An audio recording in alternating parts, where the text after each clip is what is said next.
नमस्कार। समय संवाद में आपका स्वागत है। मैं हूं सर्वेश कुमार सिंह। कल एक बहुत ही सुखद और आनंददायी खबर आई। सुखद और आनंददायी इसलिए कि वो चिर प्रतीक्षित खबर थी। उसको सुनने के लिए सदियों गुजर गई। करीब 500 साल की त्रासदी और दास्ता से भगवान राम के जन्म स्थान को मुक्त कराने का आंदोलन चला। और अब कल जो खबर आई उसमें जानकारी मिली है कि 22 जनवरी को अयोध्या में नवनिर्मित राम जन्मभूमि मंदिर में भगवान राम लला की प्रतिमा का मूर्ति का प्राण प्रतिष्ठा होगी। ये खबर बहुत आनंददायक है, बहुत सुखदायी है।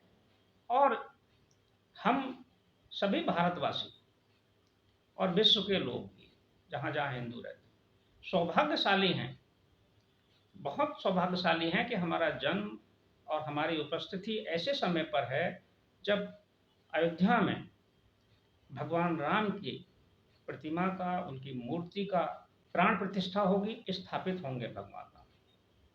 मंदिर को बनते हुए देखना और मंदिर का काम पूरा होते देखना, ये बहुत ही सुखद अनुभूति है, बहुत आनंददायक है। ये ईश्वर की कृपा से इस समाज को, इस समय के जो भारत का समाज है या दुनिया है, उसको देखने का सौभाग्य मिला। कल श्री राम जन्मभूमि मंदिर का जो निर्माण समिति है उसके अध्यक्ष पूर्व आईएएस अधिकारी नृपेंद्र मिश्र, उन्होंने कल तारीख की घोषणा की कि 22 जनवरी को प्राण प्रतिष्ठा होगी। और उन्होंने बताया कि 20 से 24 जनवरी तक ये प्राण प्रतिष्ठा के कार्यक्रम चलेंगे। इसमें 22 से 24 के बीच किसी भी दिन भारत के यशस्वी प्रधानमंत्री नरेंद्र मोदी कार्यक्रम में भाग लेंगे, यानी कि उनकी उपस्थिति रहेगी। लगभग 10,000 प्रमुख व्यक्तियों को इसमें आमंत्रित करने की योजना है। मंदिर का बहुतल का निर्माण दिसंबर के अंत तक पूरा हो जाएगा। इस संबंध में विश्व हिंदू परिषद के उपाध्यक्ष और श्री राम जन्मभूमि तीर्थ क्षेत्र ट्रस्ट के महामंत्री माननीय चंपत राय जी ने भी ये जानकारी दी है कि दिसंबर अंत तक प्रथम तल और भूतल का निर्माण पूरा हो जाएगा और जनवरी में दर्शन शुरू होंगे। ये बहुत आनंददायक क्षण है। नृपेंद्र मिश्र जी ने बताया कि मंदिर का भूतल का निर्माण हुआ है, उसमें अभी तक लगभग 900 करोड़ रुपए का व्यय हो चुका है और पूरा जो खर्च का अनुमान है वो लगभग 1800 करोड़ रुपए है। प्राण प्रतिष्ठा के बाद भी ऊपर के जो तल हैं और बाकी जो परिसर है उसके निर्माण के कार्य जारी रहेंगे। मंदिर पर कार्य प्रगति पर रहेगा। और उन्होंने एक अनुमान भी बताया कि मंदिर बनने के बाद, पूरा होने के बाद, प्राण प्रतिष्ठा के बाद अनुमान है कि 1 लाख श्रद्धालु प्रतिदिन अयोध्या में आएंगे, ये अनुमान है। और इन मंदिर का जो निर्माण किया जा रहा है वो उसी दृष्टि से किया जा रहा है कि 1 लाख श्रद्धालुओं को प्रतिदिन दर्शन उपलब्ध हो सकें और सुलभ ढंग से उपलब्ध हो सकें, उनको कोई कठिनाई ना हो। उसके लिए तमाम तरह की जो अन्य सुविधाएं हैं, लॉजिस्टिक सपोर्ट हैं, तमाम तरह की जो आवास की सुविधाएं हैं, जो उनके यातायात की सुविधाएं हैं, उनके भोजन जलपान की सारी सुविधाएं हैं, ये सब का भी ध्यान रखकर निर्माण कार्य हो रहे हैं। और एक नई अयोध्या, भगवान राम का जन्म स्थान एक नए स्वरूप में देखने को जनवरी के बाद मिलेगा। ये बहुत ही सुखद क्षण है। हमने तो राम जन्मभूमि के आंदोलन को शुरू होते हुए, जो ये आंदोलन इस समय का है, जो अंतिम परिणति तक पहुंचा, इसकी शुरुआत को देखा। हम इस आंदोलन का हिस्सा भी रहे अपने छात्र जीवन में, और जब ये शुरू हुआ तब से देखा और इसको परिणति तक आते, परिणाम तक आते देखा। इसलिए बहुत ही सुखद अनुभूति है, बहुत आनंद है। 1982 में जब पहली जनसभा उत्तर प्रदेश के काशीपुर में, तत्कालीन काशीपुर जो उत्तर प्रदेश में था तत्कालीन समय में, अब वो उत्तराखंड में है। वहाँ एक पहली जनसभा हिंदू जागरण मंच ने की थी। बताते चलें कि मुरादाबाद इस आंदोलन का केंद्र रहा है। और अगर ये कहा जाए कि राम जन्मभूमि आंदोलन मुरादाबाद की देन है तो अतिशयोक्ति नहीं होगी। 1982 में जो सभा हुई काशीपुर में, ये सभा 22 नवंबर 1982 को हुई थी। इसको आयोजित करने की जिम्मेदारी मुरादाबाद के ही विभाग प्रचारक रहे राष्ट्रीय स्वयंसेवक संघ के, जो बाद में हिंदू जागरण मंच के प्रांत संयोजक बने, दिनेश चंद त्यागी, उनके प्रयास से हुई थी।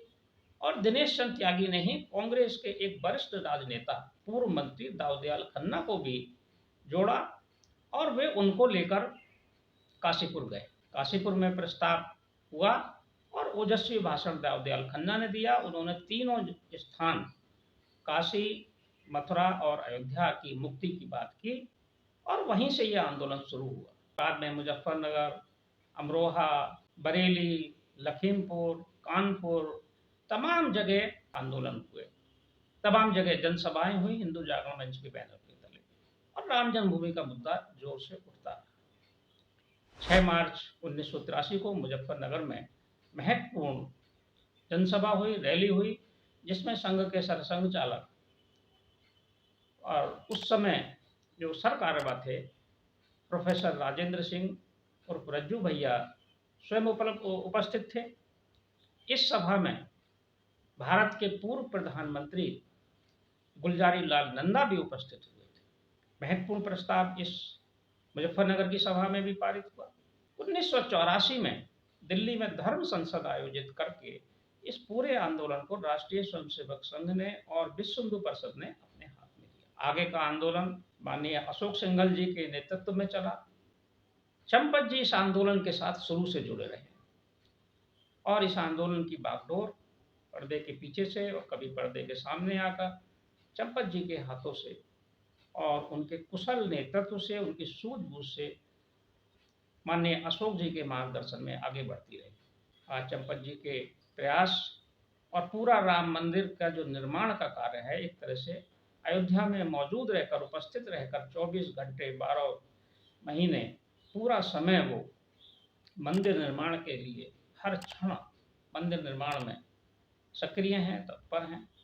अब 22 जनवरी को जब ये संकल्प पूरा हो जाएगा, ये स्वप्न पूरा हो जाएगा, तो एक बहुत बड़ी उपलब्धि राष्ट्रीय स्वयंसेवक संघ और विश्व हिंदू परिषद की भी होगी कि उसने जो कहा, जो लक्ष्य तय किया, उसे लगभग 30 साल में या कहें 35 साल में इसे पूरा कर लिया। जब ये आंदोलन शुरू हुआ था तो बदायूं में एक कार्यक्रम में तत्कालीन सरसंघ चालक राष्ट्रीय स्वयंसेवक संघ के माननीय बाला साहब देवरस जी आए थे। उनके सामने ये प्रश्न रखा गया था कि राम जन्मभूमि आंदोलन को हाथ में लिया जाए, संघ हाथ में ले कि ना ले।